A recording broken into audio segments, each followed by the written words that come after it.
তাজউদ্দিন সাধারণ নেতা ছিলেন না, শুধু রাজনৈতিক দূরদর্শিতা ও প্রজ্ঞার দিক থেকেই নয়, বিদ্যায় বুদ্ধিতে, জ্ঞান গরিমায়, ন্যায় নিষ্ঠা ও আদর্শের দিক থেকেও তিনি ছিলেন এক অসামান্য ব্যক্তি।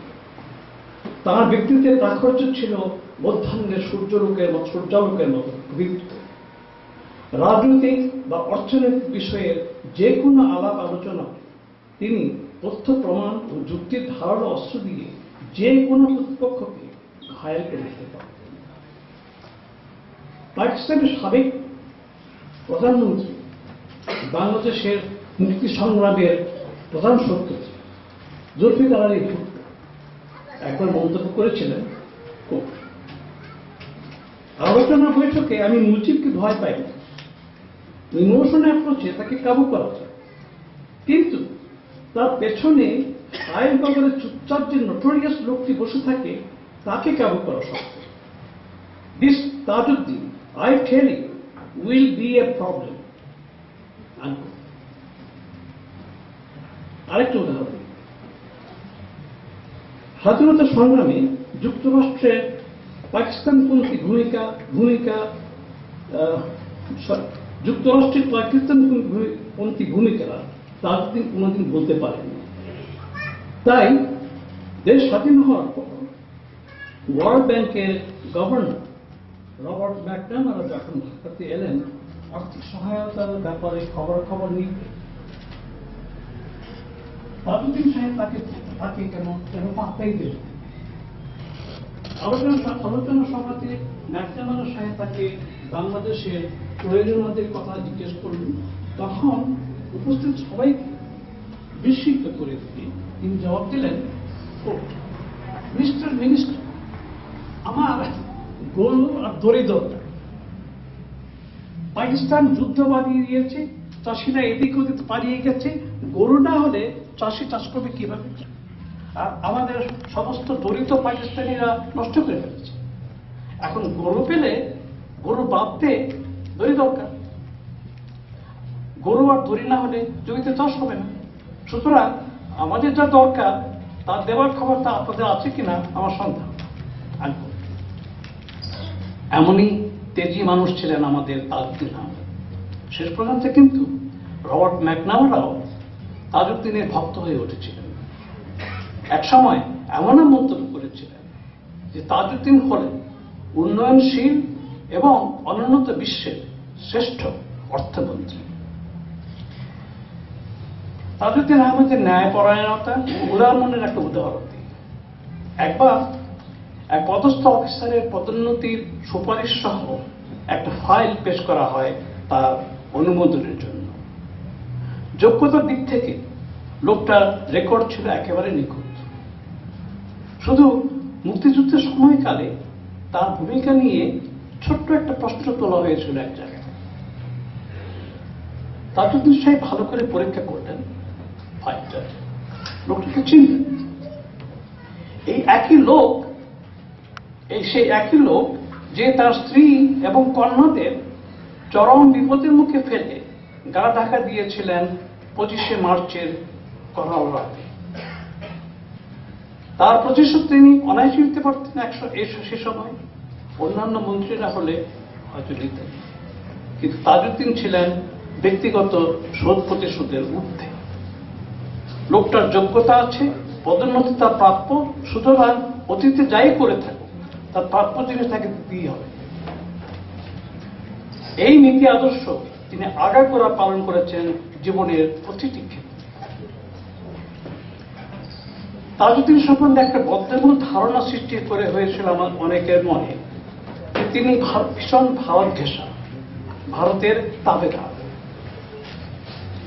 সেটা হচ্ছে কতখানি মিথ্যা তার পরিচয় পেয়েছিলেন শুধু তারাই যারা প্রত্যক্ষভাবে তাকে জানার সুযোগ পেয়েছিলেন। ভারতের তৎকালীন সীমান্তরক্ষী বাহিনীর আইজি গোলক মজুমদারের লেখায় পড়লাম, বাংলাদেশে পাকিস্তান বাহিনীর আত্মসমর্পণের পর যেদিন মন্ত্রীরা ঢাকায় ফিরে যান, সেদিন রুস্তমজি সাহেবের সঙ্গে দমদম বিমানবন্দরে আমিও যাই তাকে তাদের বিদায় জানাতে। নানা কথার পর রুস্তমজি বললেন, আমরা আশা করব ভারত বাংলাদেশের মৈত্রীর বন্ধন চিরদিন অটুট থাকবে। সঙ্গে সঙ্গে তাজউদ্দিন জবাব দেন, হ্যাঁ, স্বাধীন বাংলাদেশের উপর যদি চাপ সৃষ্টি না করা হয়, বাংলাদেশের কাজকর্মে যদি কোনো প্রভাব বিস্তার না করা হয়, তাহলে স্বাধীন বাংলাদেশ ও স্বাধীন ভারতের মৈত্রী চিরকাল অক্ষুণ্ণ থাকবে। রাজনৈতিক স্বাধীনতা নয়, অর্থনৈতিক ও সাংস্কৃতিক স্বাধীনতা। সেই স্বাধীনতার জন্য সারা জীবন সংগ্রামী করেননি, কেবল শেষ পর্যন্ত জীবন। আমরা সবাই বলি আমরা দেশকে ভালোবাসি, কিন্তু দেশপ্রেম বলতে কি বোঝায়? আমি মনে করি দেশপ্রেম বলতে বোঝায় ত্যাগ। নিজের যা কিছু আছে, যা কিছু অর্জন, সব দেশের সেবাতে অর্পণ করা। কথায় নয়, বক্তৃতায় নয়, কাজে। সেই কাজের দীক্ষাতে আমি, আপনি, আমার দেশবাসীরা কজন পূর্ণভাবে দীক্ষিত? আমি আপনাদের কথা বলতে পারবো না ভাই, কিন্তু আমি নিজের কথা জানি না। আমি দাবি করতে পারবো না যে আমার প্রাণে সে দীক্ষার শিখা পূর্ণভাবে প্রচলিত। তবে একটি মেয়েকে আমি দেখেছি, আবিষ্কার করেছি, যার প্রাণে সেটা আছে। তার নাম আকলিমা বেগম। মন্ট্রিয়লের অভিবাসী একটি সরল সাধারণ মেয়ে,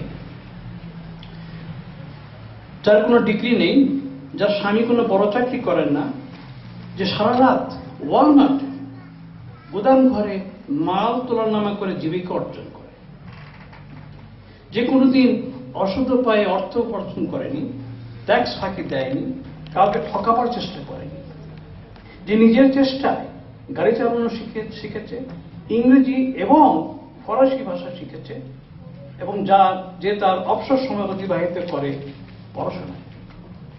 তার নেশা হল মুক্তিযুদ্ধের বই পড়া, এবং পড়া হয়ে গেলে অন্যকে পড়তে দেওয়া।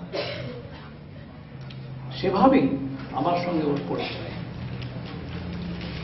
এই মেয়ে কথা বলে কম, বেশভূষা সরল, সামাজিকতায় অতিশয় সংযমী, কিন্তু দেশের জন্যে, দেশের ভবিষ্যতের জন্যে নিরন্তর চিন্তা করে।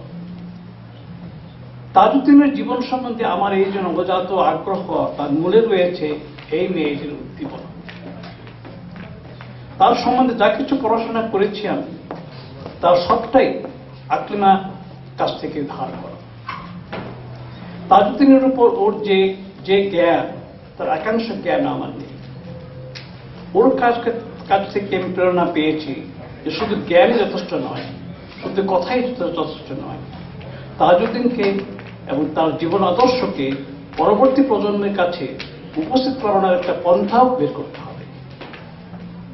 তার মতো বড় নেতা গড়ে তোলার একটা উপায় খুঁজতে হবে। আজকে আমাদের দেশে নেতৃত্বের বড় চরম সংকট। নেতার যে অভাব নেই, নেতার তো অভাব নেই, অভাব বড় নেতা, চরিত্রবান নীতিবান নেতা। তাজউদ্দিনের মতো দূরদর্শী, বিচক্ষণ ও মহৎ নেতার সংজ্ঞা দিতে গিয়ে বিশপ সিন নামক এক ভদ্রলোক বলেছিলেন একবার, নেতারা দুই প্রকার। এক, যারা ভেড়ার পালের প্রতি নজর রাখে। দুই, যারা ভেড়ার লোমের প্রতি নজর রাখে। আমাদের বর্তমান নেতারা কোন দিকে নজর রাখছেন সেটা হয়তো বলার অপেক্ষা রাখে না। তাজউদ্দিন ছিলেন এমন নেতা যার দৃষ্টি ছিল সবসময় ওই ভেড়ার পালের প্রতি। সেই স্মৃতিটাকে, সেই জ্যোতিটাকে অক্ষয় ও অম্লান রাখার কথা ভেবে আকলিমা এবং আমরা কজন মিলে তাজউদ্দিন আহমেদ ফাউন্ডেশন নামক একটা প্রতিষ্ঠান স্থাপনের সিদ্ধান্ত নিয়েছিলাম। সিদ্ধান্তটিকে কার্যকরী করার দায়িত্ব নিয়েছিল এই মেয়েটি আকলিমা। তার উদ্যোগে কানাডার কিউবেক প্রদেশে সরকারিভাবে প্রতিষ্ঠানটি রেজিস্টার করা হয়েছে। উপরন্তু আকলিমা নিজে দেশে গিয়েছিল গেল সেপ্টেম্বর। তাজউদ্দিন সাহেবের দ্বিতীয় মেয়ে সিমেনকে নিয়ে গিয়েছিল তাজউদ্দিনের জন্মস্থান কাপাসিয়া গ্রামে। তাদের পারিবারিক ভূমির উপর স্থাপন করা হয়েছে ফাউন্ডেশনের ভিত্তিপ্রস্তর।